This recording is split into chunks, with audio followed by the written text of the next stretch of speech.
In the world of professional wrestling, the drama outside the ring is often far more compelling than anything scripted inside it. *** Backstage politics. Personal vendettas, broken promises, power moves. And at the center of nearly every controversy, one man, Vince McMahon.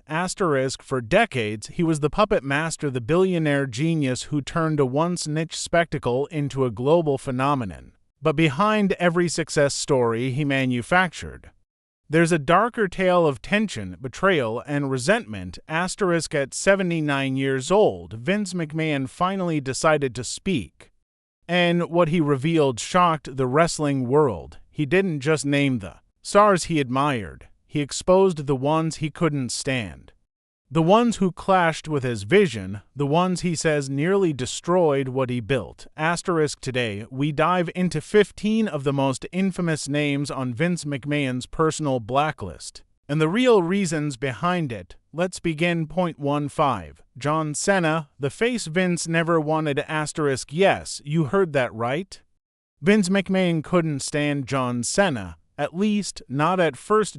When Cena first walked into WWE, he looked like something out of a comic book. Muscles bulging, clean-cut smile, charisma dripping from every word. To fans, he looked like a superhero. To Vince, he looked like a lawsuit waiting to happen. ** Still reeling from the steroid trial that nearly brought WWE to its knees in the early 90s, Vince took one look at Cena and allegedly muttered, "Get that walking, talking steroid billboard out of here." ** That's how close WWE came to never pushing its biggest star of the 2000s.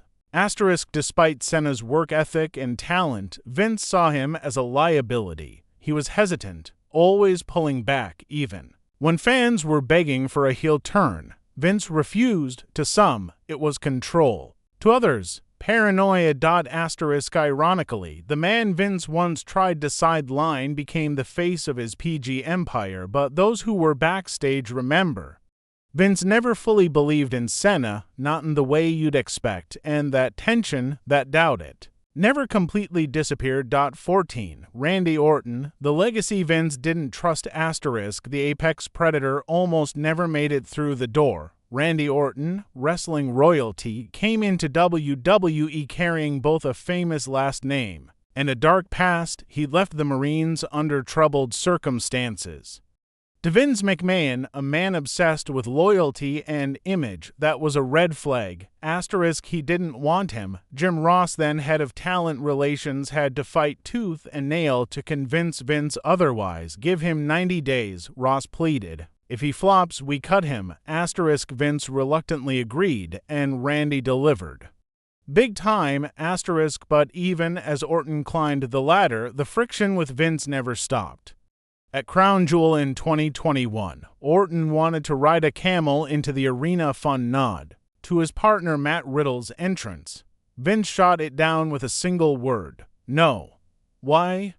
* Your character wouldn't ride a camel. That was Vince, the gatekeeper of image. The man who would kill a good idea to protect a character he never fully trusted.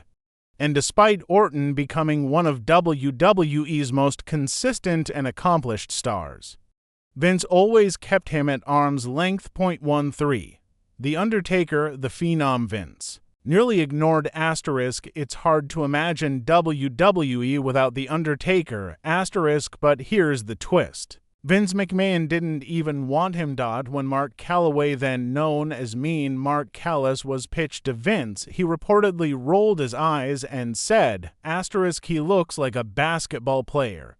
Pass, that could have been it. No dead man. No streak, no WrestleMania legends. In fact, Vince even tried to cancel their first meeting.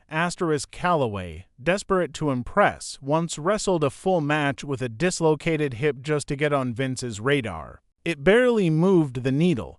It wasn't until trusted insiders vouched for him that Vince reluctantly gave him the green light. *, and even after The Undertaker debuted, things didn't get easier. At WrestleMania 8, in a match against Jake the Snake Roberts, a disagreement over the finish erupted. Vince wanted the tombstone in the center of the ring. Jake had other plans, asterisk when the move happened outside the ring instead, Vince exploded backstage, screamed, veins bulging, furious, that the fans couldn't see the finish clearly. To Vince, it wasn't about winning or losing. It was about control. And even a legend like The Undertaker had to learn that lesson the hard way. 12 Stone Cold Steve Austin, the star Vince couldn't contain, asterisk the Attitude Era's biggest icon, almost didn't make it, asterisk when Steve Austin first arrived in WWE as the ringmaster. Vince thought he was mid-card material at best. It was Jake Roberts who pulled Vince aside and said, "That guy, he's your next top star." Asterisk Vince didn't buy it, and when Austin began to rise, Vince got nervous. This was a man who flipped off crowds, chugged beer, and refused to wear a suit. Vince, ever the corporate showman, wanted someone clean-cut. Austin, he wanted to tear the whole thing down, asterisk their on-screen feud was magic. But behind the scenes, it was war, asterisk Austin routinely went off script, skipped planned finishes, made unapproved remarks. At one point, his antics caused a $15,000 overtime bill for a live show. Vince cornered him backstage and chewed him out, furious at the cost, furious at the chaos. Still, Austin was too big to bench, but he was also a constant reminder that in Vince's empire, true rebellion came at a price. 11 Chris Jericho. Too short for the spotlight, asterisk Chris Jericho, the Ayatollah of rock and rolla, the man of 1,000 gimmicks, asterisk one of the most influential wrestlers of all time, and yet Vince didn't want him because of his height. Yes, seriously. Asterisk to Vince, who still subscribed to the land of the giants philosophy, Jericho was too short to be believable. Never mind the charisma, never mind the in-ring genius. Vince couldn't see past the tape measure. Jim Ross had to beg Vince to sign him, asterisk, and even after Jericho proved himself time and time again, he was still met with resistance. Vince even once told creative that Canadian baby faces don't work. Seriously. Jericho wore lifts in his boots backstage just to appear taller, and yet he never stopped fighting for the spotlight. He didn't rise in WWE because of Vince, he rose in spite of him. 10. The Royal Rumble, Vince's most hated success, asterisk it's one of the most iconic matches in wrestling history, a fan favorite, a tradition, a legacy. And Vince McMahon absolutely hated it. Asterisk when Pat Patterson first pitched the Royal Rumble to Vince, he didn't just dismiss it, he mocked it. An hour-long match with a new guy entering every 2 minutes. Fans won't care. That's the dumbest thing I've ever heard. To Vince, it was too slow, too experimental, too strange for the WWE brand. Asterisk but Pat Patterson believed. He'd seen the format work in San Francisco and knew the drama could be electric. It wasn't until TV executive Dick Ebersol, looking for something fresh for NBC, heard the pitch that things changed. Ebersol loved it. Vince, cornered, gave in but barely. Asterisk fine, he told Pat, book the whole thing yourself. But don't come crying when it bombs. It didn't bomb. The first Rumble in 1988 was a hit. A massive hit, and it only grew from there. Asterisk the twist. Vince eventually made himself the winner of the 1999 Royal Rumble, the match he once hated. Became a tool for his own on-screen ego. Sometimes success isn't born from vision. It's born from stubbornness and a little luck. 9. Shawn Michaels, the star Vince never believed in, asterisk he was called the showstopper, Mr. WrestleMania, asterisk a once-in-a-generation performer, asterisk, and yet, behind closed doors, Vince McMahon had serious doubts about Shawn Michaels, asterisk early on. Vince didn't see main event potential in the scrappy, high-flying kid from San Antonio. Despite signing the Rockers and helping craft Shawn's solo breakout, Vince balked at the idea of making him a top baby face. Asterisk Bruce Prichard once revealed Vince's blunt assessment. That little son of a b asterisk will never be a baby face in this company. Asterisk it wasn't about talent. Shawn had it in spades. It was about control. Vince thought Shawn was reckless not in the ring, but behind the curtain, opinionated, unfiltered, manipulative. Their working relationship grew increasingly hostile. The infamous Montreal screw job in 1997 was a boiling point. Vince felt Shawn had manipulated events behind the scenes. Shawn, meanwhile, resented Vince's iron grip on the product. They clashed constantly backstage, in meetings, in the ring. Remember WrestleMania 22. That brutal, bloody, no-holds-barred match between the two. It wasn't just storytelling. It was a public exorcism of a very real, very personal feud. Shawn eventually found peace. But for years, Vince didn't trust him. He feared him because he couldn't control him. 8. Mick Foley. The talent Vince refused to see. Mick Foley, Cactus Jack, Mankind, Dude Love, a man with 3 personas and a heart bigger than them all. And yet Vince McMahon once said, I'll agree to almost anything, but not that one. That one was Foley, and Vince wanted nothing to do with him. He hated the look.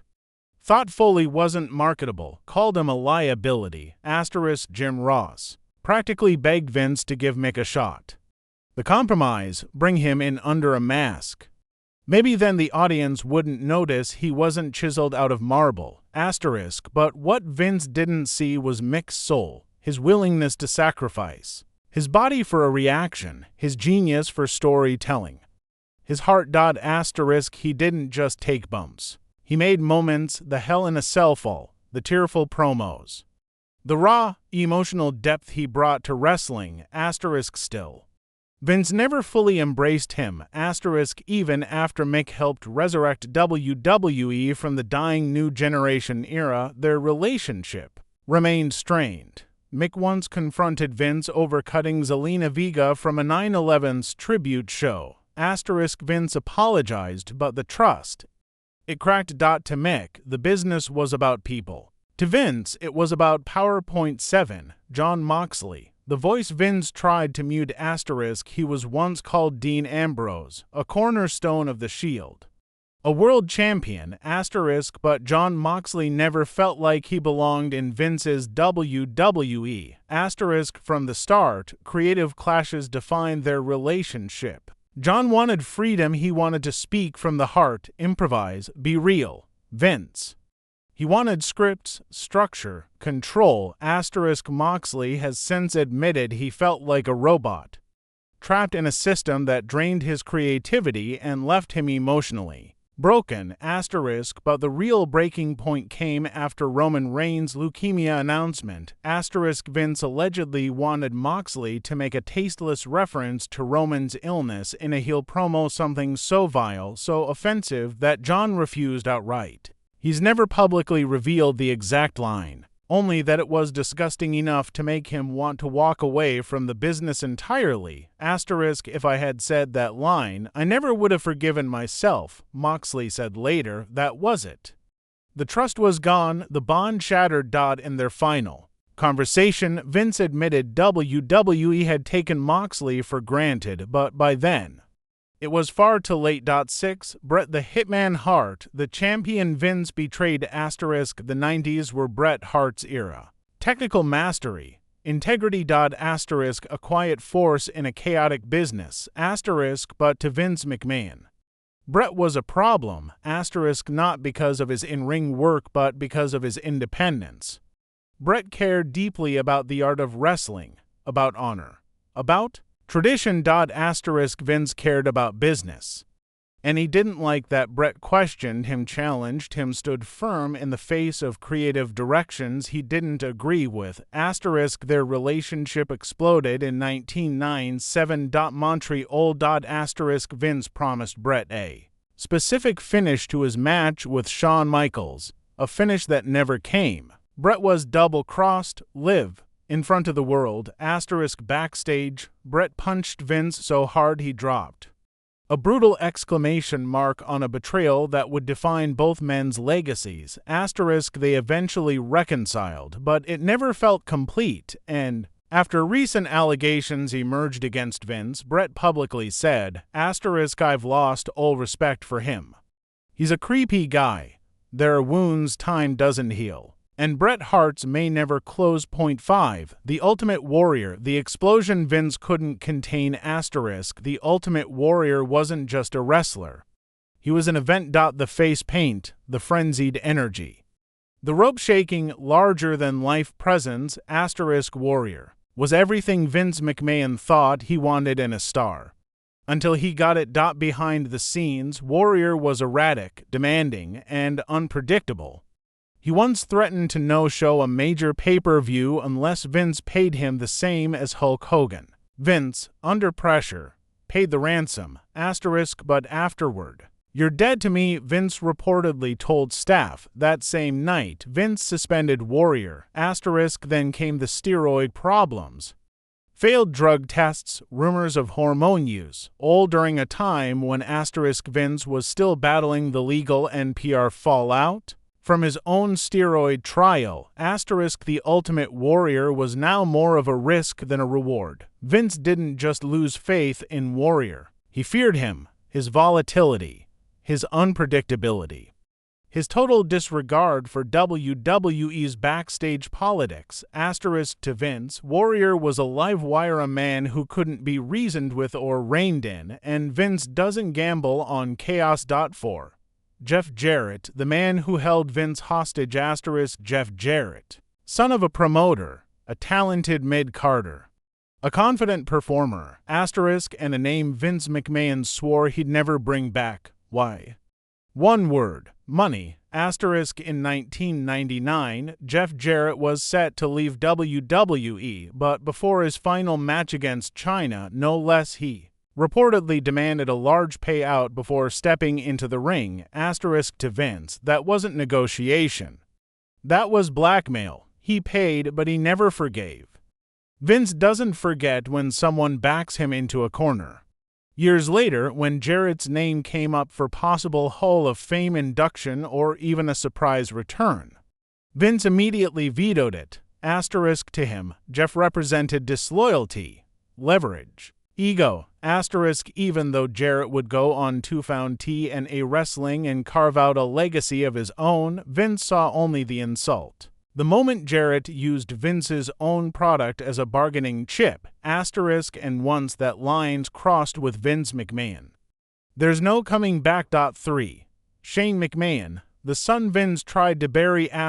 Blood is thicker than water, but not in Vince McMahon's world. Of all the names on this list, none hits harder than Shane McMahon, Vince's own son. Shane was brash, energetic, creative. He had ideas that pushed boundaries. But Vince, he didn't want a partner. He wanted a soldier. When Shane pitched bold concepts like purchasing a fledgling MMA company called the UFC, Vince laughed in his face. "Use your own money," he said. Knowing Shane didn't have it, Vince didn't see innovation. He saw a weakness. Then came the breaking point, the 2022 Royal Rumble.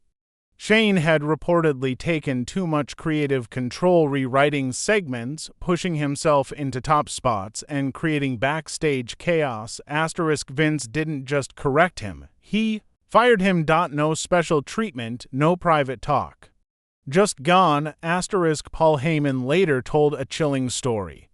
Vince once handed Shane a knife and said, "If you want your idea through that badly, stab me." He wasn't joking. To Vince McMahon, being family means nothing when business and ego are on the line. 2. Ryback, the superstar Vince couldn't silence. Ryback looked like a machine. Big, powerful, intense, everything Vince McMahon should have loved. But behind the physique was a man who refused to fall in line. Ryback questioned creative.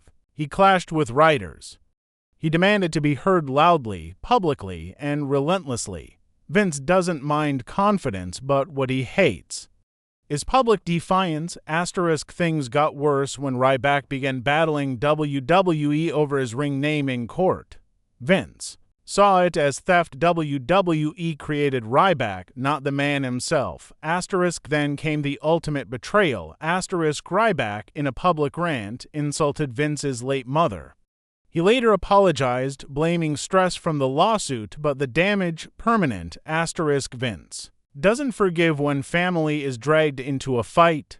Ryback wasn't just a problem. He was a traitor. To Vince, he represented everything that went wrong when control slips from his grasp. CM Punk, the rebel Vince couldn't break. He was never going to be Vince McMahon's kind of star. CM Punk didn't fit the mold. He didn't play the game. He didn't wait his turn. He carved his own path and dared anyone, even Vince, to stop him. Punk spoke up when others stayed silent. He challenged storylines, questioned the medical team, demanded better treatment for himself and others. He even called himself the voice of the voiceless. That wasn't a gimmick. It was a declaration of war, and Vince, he hated it. The two butted heads constantly. Over money, booking, creative, Punk wanted respect.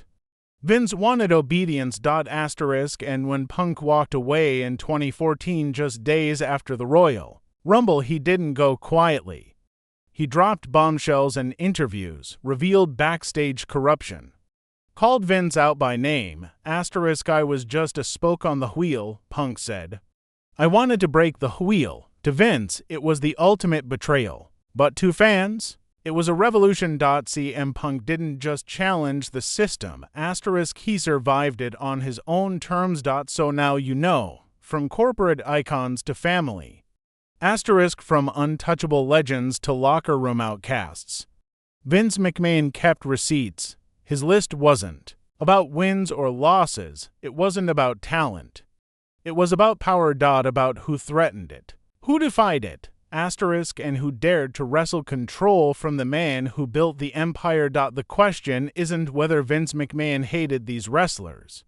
It's whether he feared what they represented, because in the end, even billionaires have blind spots. If you enjoyed this breakdown, hit that like button and subscribe for more untold wrestling stories.